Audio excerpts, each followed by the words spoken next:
안녕하십니까 부모님 반갑습니다. 네, 이번에는 아주대 대학부설 영재교육원의 모집 요강에 대한 부분을 설명드리고자 영상을 준비해봤습니다.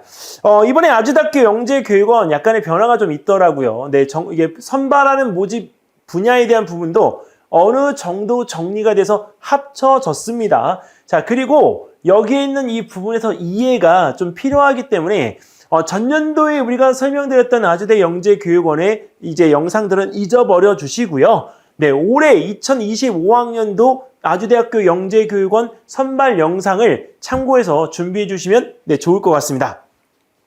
일단 아주대학교 대학부설 영재교육원은 경기도 소재 재학생만을 선발한다는 점, 네, 그리고 이 선발 과정에 있는 부분에서 일정에 대한 부분들이 일단 서울권하고는 좀 다르게 진행이 됩니다. 그래서 일단 10월 4일부터 10월 10일까지 온라인과 우편 제출에 관계되어진 부분들의 서류를 준비를 해서 제출을 완료해 주셔야 된다. 그리고 일반 전형은 제외하고 관찰 추천 전형에 대한 부분과 사사 과정은 추천서를 접수를 해 주셔야 되는데 그 기간 또한 10월 4일부터 10월 11일까지입니다. 일반 전형, 여기서 추천서 작성하지 않습니다. 다른 영재교육원과는 좀 다른 부분이죠. 자, 그 다음에 우리 면접 대상자가 발표가 되고 나서 면접은 11월 2일 날 심층 면접의 형태로 진행이 되어지게끔 됩니다. 사실 이 부분에서 면접 대상자 발표가 10월 30일이기 때문에 면접에 대한 이 부분의 일자까지 이틀밖에 남지 않았어요. 그래서 짧아요. 그래서 10월 2일, 10월 3일 이 일자 중에서 선택을 해야 되기 때문에 우리 부모님들께서 이 면접에 대한 부분들까지 예측하고 계시다고 한다면 한 번이나 두 번쯤은 미리 준비를 해 두시는 것을 저는 꼼꼼하게 챙기시는 거라고 저는 꼭 말씀을 드리고 싶습니다. 왜냐면 이렇게 우리가 1차 서류 전형 후에 막바로 심층 면접에 대한 부분들이 진행이 되는 경우에는 학생들 스스로가 준비되어져 있지 않아서 정말 영재교육원에서 꼭 가서 공부했으면 하는 아이들도 떨어지는 경우들도 있거든요. 그러니까 그런 부분에서 미리 좀 준비를 하셨으면 좋겠다라고 생각해서 선발 일정에 대한 부분을 미리 보여드렸습니다. 자, 일단 제출 서류에 대한 부분은 일반 전형과 관찰 추천 전형에 대한 부분이 서로 다른데요. 일단 일반 전형에 대한 부분은 개인정보 활용 동의서와 입학 지원서와 자기소개서까지만 준비를 해주시면 되고요. 관찰 추천 전형의 경우에는 거기 개인정보 활용 동의서와 입학 지원서, 자기소개서에다가 추천서 한부, 소속 학교의 추천서 한부가 꼭 필요합니다. 자, 그리고 이제 여기 10월 10일 6시까지 온라인으로 제출을 갖다가 한 다음에 10월 10일 소인까지 우편 제출을 해야 되는 부분이 생활기록부, 그 다음에 여기 사회통합 대상자 같은 경우에는 그 사회통합 대상자라고 하는 확인서에 대한 부분을 같이 제출을 하면 됩니다. 이건 해당자만 되니까 확인해 주시면 될 것 같고요. 그 다음에 일반 전형의 경우에는 이 생활기록부 2와 그 다음에 재학증명서 한부를 첨부를 하지만 관찰 추천 전형의 경우에는 생활기록부 2와 영재교육기관의 수료증명서가 필요합니다. 자, 그러니까 이 부분에서 우리 준비해야 되는 서류가 제가 준비하고자 했던 영재원들 중에서는 가장 다르게 나타난 경우이기 때문에 이 부분에 대한 거 꼼꼼하게 체크하셔서 준비를 해주시면 좋겠다. 근데 아주대 영재교육기관, 그 대학부설 영재교육원은 약간 2차 영재교육기관의 모습을 갖추는 경우가 아닌가 이렇게 생각이 되어집니다. 왜냐하면 일반 전형보다도 관찰 추천 전형에 대한 이 모집 선발 인원이 훨씬 많기 때문이죠. 자, 일단은 이 원서 접수에 대한 부분들은 지금 현재 그 사이트 내에 들어가시게 되면 접수 기간이 아니기 때문에 여기 개인정보 수집 이용에 대한 동의와 그 다음에 개인정보 취급 위탁에 대한 어떤 동의에 대한 내용들만 나와 있고요. 그 부분에서 이렇게 시스템 오류나 원서 작성에 관계되어진 부분에 대해서 문의사항들이 있을 경우에 어디로 연락하라고 하는 그 전화번호들만 나와 있습니다. 자, 일단 아주대학교 영재교육원을 지원하는 지원자는 이런 점을 유의를 좀 해주셔야 될 것 같아요. 꼼꼼하게 읽어보지 않으면 매우 헷갈릴 수 있고 준비하는 데에 난해하다라고 표현돼서 이 준비하는 데 굉장히 고생을 많이 할 수 있을 것 같습니다. 자, 최종 합격자는 대학부설 교육청 영재 학급 등의 영재 교육원 선발에 지원 및 그다음에 중복 등록이 불가합니다. 예를 들어서 우리 가천대나 경인교대나 대진대, 동국대, 한국외대 모두 다 공통입니다. 자, 그다음에 입학식 전 타 시도로 다른 도시로 입학 및 전학을 갖다가 할 경우에는 입학이 취소가 됩니다.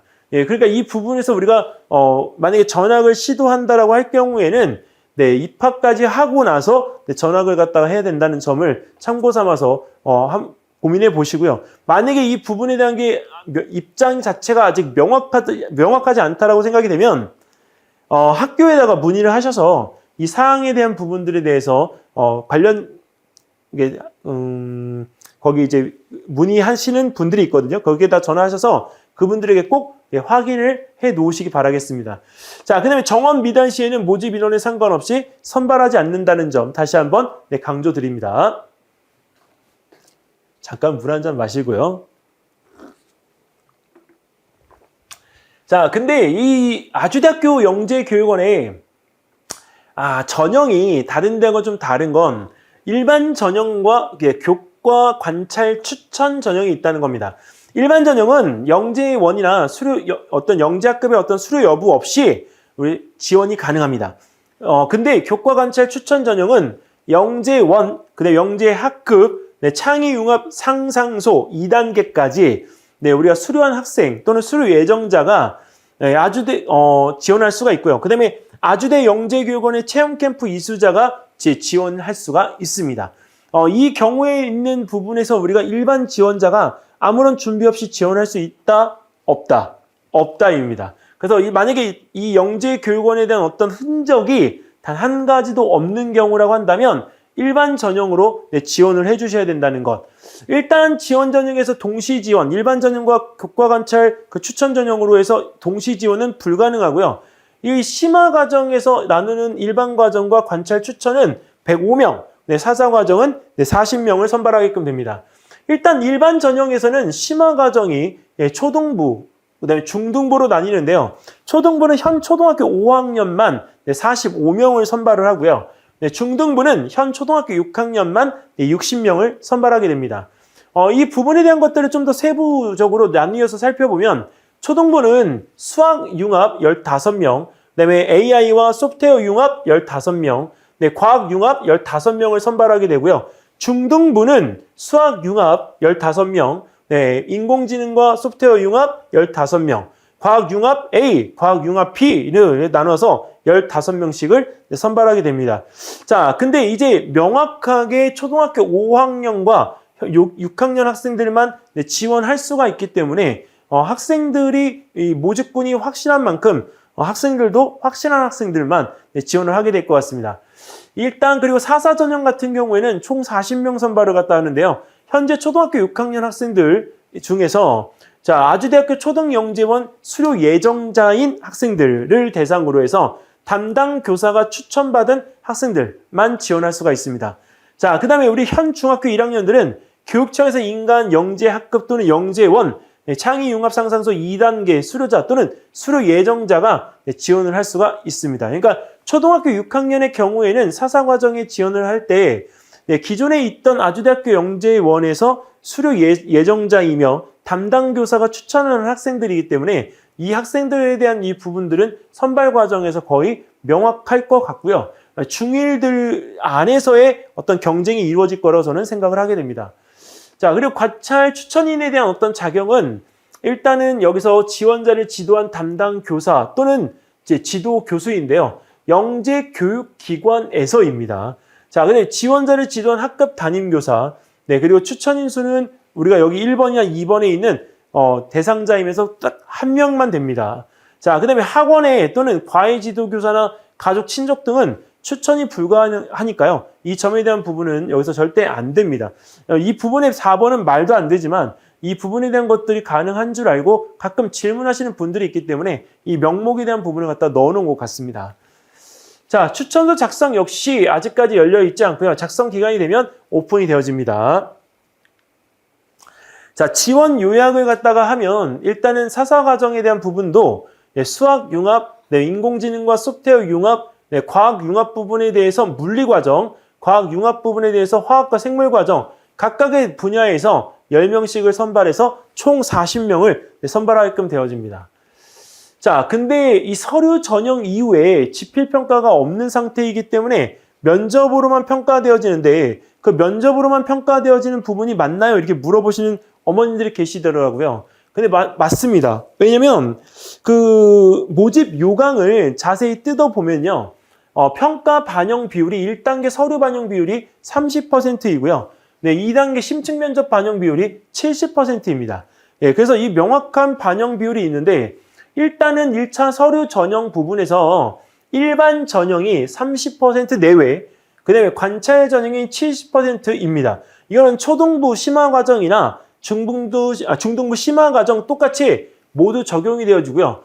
이 사례를 갖다가 기본적으로 해서 선발 인원을 갖다가 보게 되면 일반 전형은 1차 선발에서 약 27명, 그 다음에 우리가 초등부 심화과정의 관찰 전형은 약 63명을 선발해서 이 학생들 중에 45명을 선발하게끔 됩니다.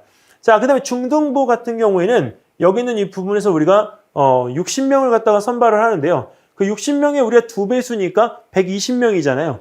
그러니까 중등부 심화과정에서의 일반 전형은 얼마? 30%면 약 36명. 관찰 전형은 70%니까 약 84명 정도를 선발하게끔 됩니다. 근데 사서과정 같은 경우에는 각 분야에 대한 부분에서 100% 2배수 선발이기 때문에 80명에 대한 부분들을 각 분야 20명씩 선발해서 최종 40명을 선발하는 형태로 진행이 될 예정입니다. 자, 제출 서류 꼭 확인하셔야 됩니다. 아주대학교 영재교육원의 제출 서류가 약간 변화가 좀 있습니다. 자, 일단은 여기 그 아주대학교 과학영재교육원 신입생 선발 사이트에 가시면 공지사항에 자기소개서와 교사추천서 모집 요강에 대한 부분들이 있기 때문에 이 그대로 양식 다운로드 받으셔서 내용에 대한 숙지를 꼭 하셔야 되고요. 그 다음에 우리가 여기 자기소개서를 갖다가 보시게 되면 좀 내용이 좀 바뀌었어요. 자, 자기 자신을 소개하고 아주대학교 과학영재교육원에 지원하게 된 동기를 적으시오. 일반적인 자기소개서 맞죠? 그 다음에 두 번째, 지원 분야와 관련해서 가장 많은 흥미와 관심이 있는 주제는 무엇인지, 그리고 내 앞날에 어떤 직업이나 일을 하며 사회에 공헌할지 적으시오. 네, 원래는 이 문장이 아니었습니다. 그래서 2번 문제 바뀌었고요. 3번에도 탐구 활동에 대한 부분에서 연구, 탐구, 체험, 문제 해결 등을 갖다 제시하고 대표적인 것에 대해서 자세하게 작성하세요라는 내용이 있는데 이 부분에 대한 작성을 갖다 하면 3번 내용이 있고 그 뒤에 자기소개서의 증빙 자료를 갖다가 첨부하는 내용이 있습니다.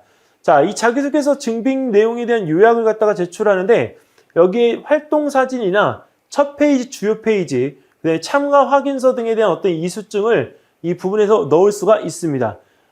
일단 기본적인 부분에서 여기 지금 현재 내용들에 대한 부분들을 이제 넣었는데 수상 실적이나 수상 내용 등은 사진으로 기재할 수가 없기 때문에 여기는 이 부분에 대한 거는 참고 삼아서 꼭 익혀두셨으면 좋겠습니다. 상장이라고 하는 이 부분이 모두 다 있는 친구들이 많기 때문에 그 내용의 명기가 없으면 분명히 수상 실적을 우리가 제시할 수 있는 상장을 넣을 거거든요. 근데 아주대학교 상장 절대 넣으시면 안 돼요. 네, 꼭 말씀을 드립니다. 자, 그리고 추천서 부분에서도 전년도하고 내용이 비슷한데 이 추천서 내용 확인하시고 추천서에 대한 부분에 대한 것들을 선생님들이 기재하시도록 한 다음에 내용적인 부분에 대한 것들을 제출을 하시도록 하시면 큰 문제가 없을 것 같습니다. 자, 원래 아주대학교가 자기소개서 증빙 자료가 아니라요. 활동 경력 보고서라고 하는 걸 제출을 하도록 되어 있었는데 이 부분이 없어진 거죠. 근데 이 활동 경력 보고서에 있는 내용에 대한 부분을 간단하게 알려드리면 시작하게 된 동기하고 과정, 자신에게 중요한 의미가 있다라고 생각하는 이유, 활동 경험에 대한 우리 앞으로의 발전 계획, 이 내용에 대한 부분을 바로 아까 이야기했던 자기소개서 3번이나 증빙 자료에 대한 부분의 내용을 기재하고서 이 내용들의 언급을 갖다가 해주면 오히려 좋다라고 판단되기 때문에 일단 이 증빙 자료로서의 어떤 명칭은 이제 변화가 있지만 실질적인 내용의 변화는 없다라는 점을 꼭 말씀을 드리고 싶습니다. 자, 이렇게 해서 우리 아주대학교 영재교육원의 우리가 모집 요강에 대한 이 설명은 모두 다 끝났고요. 사실 아주대학교 영재교육원 이 영상 준비를 갖다가 하기 위해서 작성하는 이 PT를 만드는데 다른 영재원보다 시간이 배는 들어간 것 같아요. 왜냐면 일반 전형 과정하고 사사 전형 과정 잘 안 읽어보면요. 이 두 개의 모집 요강이 연결이 되어 있는데 그 연결되어진 부분에 있어서 일반 전형으로 지원하는 학생들이 너무나도 이렇게 쫄리겠더라고요. 왜? 모집 정원의 30%밖에 우리가 모집을 안 하는데 거기 있는 부분에서 오히려 일반 전형이 유리한가 따졌을 땐 저 개인적으로 경기도권에 있는 친구들이 아주대학교 영재교육원을 지원하는 데 있어서 선생님의 관찰, 추천이 더 유리하다고 저는 판단이 듭니다. 그래서 어머님들께서 영재교육원 준비하실 때 자녀가 그동안 학교 생활을 열심히 해왔다. 그리고 영재교육원을 다니고 있다. 라고 한다면 과감하게 관찰 추천으로 방향을 돌려주시길 꼭 바라겠습니다. 자, 그러면 저는 여기서 마무리 짓고요. 다음번에 더 좋은 영상으로 또 찾아뵙도록 하겠습니다. 감사합니다.